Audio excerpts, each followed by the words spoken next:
three of the ships were very clean.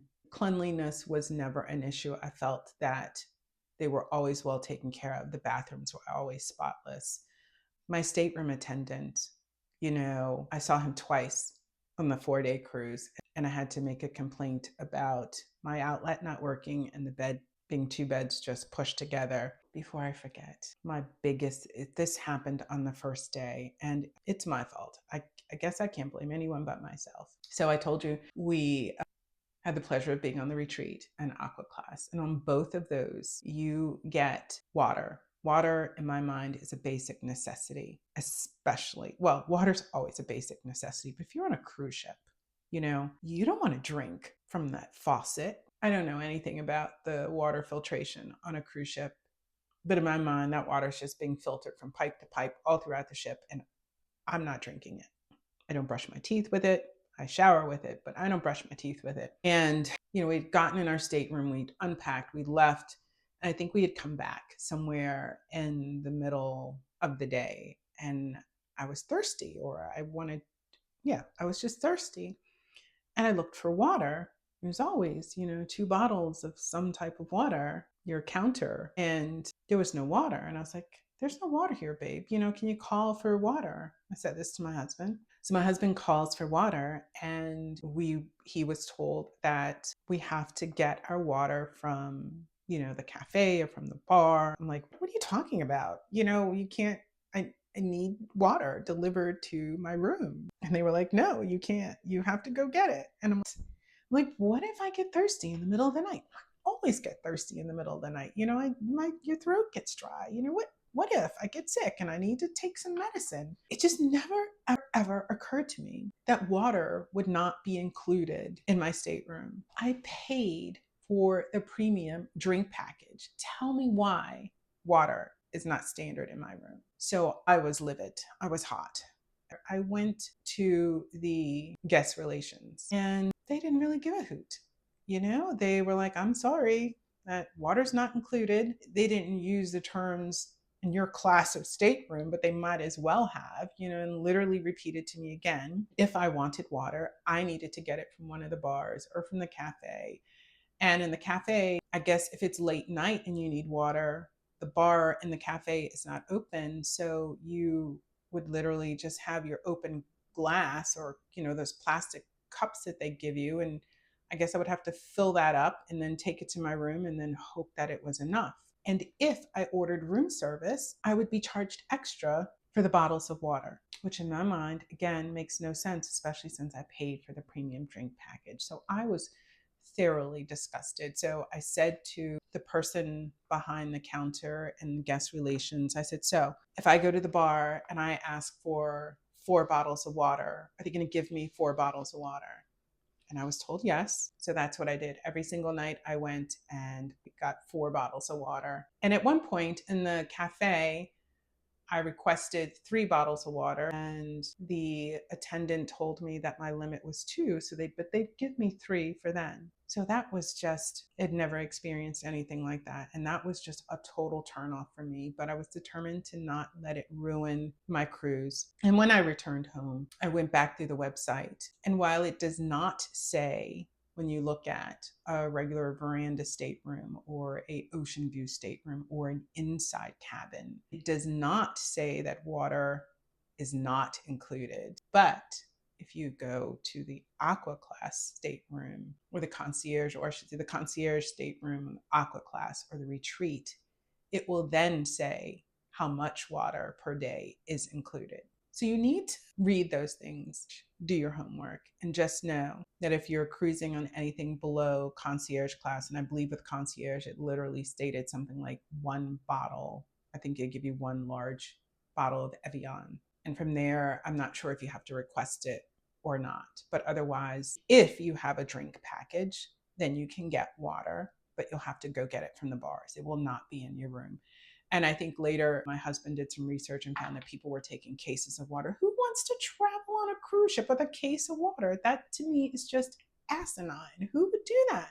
Okay, I'm done with the whole water biz. So just know before you go. Where were we on our list? Another difference was embarkation. Well, I will say that embarkation was pretty much the same for the Infinity as it was for the Silhouette. We did actually, however, purchase a, what is it called, premium access package, which allowed you early entry. Now, if you compare that to retreats entry, again, night and day. It's hard to go backwards once you've hit the top. But I mean, embarkation was fairly simple, and we did get to board early because we paid for the extra premium access. Again, nothing to complain about, but nothing to really write home about. Disembarking, however, I did not enjoy at all. The first two times we sat our suitcases outside of our stateroom the night before, and then they let you know when your luggage is ready and call you by groups. The experience in the retreat was amazing, for disembarkation or for disembarking the ship. It was a piece of cake. It was lovely. It was beautiful. Everything was right, but I guess you get what you pay for, right? But this literally felt like I was part of a herd of cattle. There was nothing pleasant about disembarking. And we took our own luggage, which made it even harder because we had a flight that we wanted to make. So again, go before you go. And what else? Yeah, we did the accommodation comparisons, right? From the deluxe veranda. Again, outlets you don't have in the older ships, you don't have the updated outlets or USB or C's for your phone. So you need to come with your own adapters for that. And again, know before you go, do your homework, make sure that you're not traveling with, extension cords or adapters that may not be acceptable on the ship. Storage in the rooms were all great. I mean, that's never been an issue at all. Now, let's see. When it comes to shows, I always enjoy the comedy shows. I just think you can never go wrong with the comedy shows. I did not do one of the sort of Broadway musical production sort of shows on the Silhouette. Our friends that we were traveling with, she did. She loves musicals and she did actually enjoy it. She did say there was some acrobatic performances. Again, I don't think that anything can compare to being on the Celebrity Ascent.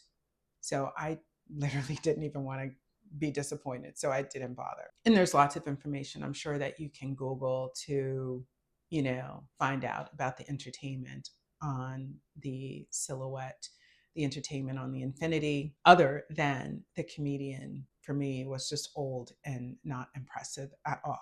And again, we talked about cleanliness and the ambiance of all three cruise ships are great. And again, if you haven't been on them before, I think you will enjoy I think Celebrity goes out of their way to try to dazzle your senses when you're aboard a ship that, everywhere you look, it's beautiful. I will say the artwork I think was by far incredible on the Ascent, was decent on the Silhouette, not so great on the Infinity. Dining experiences. We had the pleasure of aqua class on the Infinity, which was superb. It was amazing. It was delicious. And we did breakfast, lunch, and dinner in blue with aqua class on the Infinity. Never a complaint. On the Silhouette, I am actually doing intermittent fasting, and every single cruise I managed to gain 10 pounds, and I was determined that I was not going to do that this time. So I remained on my intermittent fasting. So breakfast was never part of the equation for me, except the very last day. I did do breakfast, just thinking because we had a flight and everything. And, I just didn't know how that was going to go. So we did do breakfast, which again was disappointing because we ate in the main dining room. We had breakfast in the cafe on the Infinity the very last day, or the morning of disembarking, and it tasted like breakfast that was reserved for the last day. So I don't think I would suggest that either. Specialty restaurants. The specialty restaurants are never disappointing. We had the incredible experience on the Silhouette of dining in Sushi on 5, but we chose the omakase dinner experience. And I've never been to Japan, but by the time we finished that meal, I felt like I was, the flavors were just so intense and the seafood was so fresh. And the experience, we got to meet the chef. kind of all the top-notch people in that division that handle, I guess, food and beverage. And it was a wonderful experience, and every bite was tantalizing. It was just a really, truly great experience. I do have one complaint, however. And again, maybe it's because we didn't do our homework, but you just tend to think when you're spending this kind of money, because it was not inexpensive. There was a food and wine pairing. And when you purchase the premium beverage package, I'm always under the assumption that I know that normally food and wine pairing is extra to go with the pricey specialty restaurant that you've already chosen, that if there is a price difference in the cost of the wine, you would pay the difference between that cost, because your max for the premium at that particular time is $17, and whatever cost. So let's say the wine was $20 or the sake was $20. You would pay the $3 difference in the cost. But for some reason, that wasn't the same this time. We were able to do that on the Ascent when we had dinner, when we had I can't remember if it was like a 10 course, 13 course, I know it was some ridiculous number. When we had dinner, the dinner experience at Eden on the Ascent, we were able to, and it was for our anniversary, we were just able to cover the difference in price in order to pair. Now I'm thinking about it, maybe I'm wrong. Or somehow I can't remember if that's what we did, and I have to go back and ask my husband. I'll make a note once I find out, because I don't want to lie. Or they let us choose wine from the regular wine list. And if we went above and beyond, maybe we paid the difference. I can't remember now. I'm sorry. But I say all that to say that if you purchase the premium drink package, that really they should make accommodations for you to pay the difference in price. And I don't mind paying the difference in price in order to do the pairing with your meal, especially when you've already put out a pretty penny for the experience alone. But that was not the case. And of course, we wanted the full experience. And all the other people in the group decided that they were going to do the experience. So it's like, crap, and we're the only ones. I mean, there were only 8 of us, but still, we're the only ones that are not experiencing it, and everyone else around you is. So we really didn't feel like we had a choice. We did enjoy it, and it was amazing, and the pairings were incredible. But still, to kind of know that up front would be really great. And I guess in Celebrity's mind that if you knew it, you probably wouldn't do it. And my husband's a little more frugal than I am. So he probably was like, no, I am not paying that. And then turn around paying an extra $70 to pair per person to pair the wine. Was it 70 a person? That's something else I need to check, but it was ridiculous. So, but we did it, and it was an amazing night, and we really enjoyed it. So that's that. What else? Onboard activities. Again, this was all about relaxation for me. So I did not search out activities. So I will say that if you really want, a good comparison of the activities between the Silhouette and the Infinity, that I would search one of the channels, like maybe J&J Cruises, JJ Cruises. Search one of their channels where they discuss, and they do actually, because I watched it, but I don't want to speak to something I haven't experienced, where they actually do a comparison, the activities and entertainment. And because plus they were on a longer cruise, and the entertainment tends to be different on a longer cruise than one of the shorter cruises. So I would suggest that you go watch them. And let's see what else. I'm almost done. I know this was longer than I thought it was going to be. And I think more than anything, I would just always do your research, do your homework, jump onto Facebook. There are loads of celebrity groups on Facebook where you can get all of the information you need ahead of time, things that you wouldn't even think about or consider. And again, I am not a cruise expert. I hope to be someday, but I'm not there yet. So I would go utilize those Facebook groups, sign up for them. They are very helpful. You'll learn a lot. Do your homework. And I think we've pretty much covered it all. And right now, boys and girls, it is my goal to get on the newest ship coming out in the Edge series, which is the Celebrity Excel. I want to be on it. So, and I really want to do retreat. So I'm hoping that I can report back to you in a year that I had the wonderful experience of being on the Celebrity Excel.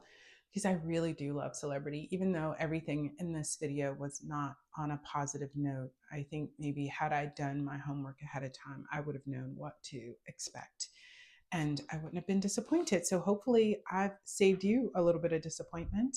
And until next time, my friends, remember, live well, thrive mindfully, and travel with purpose. See ya.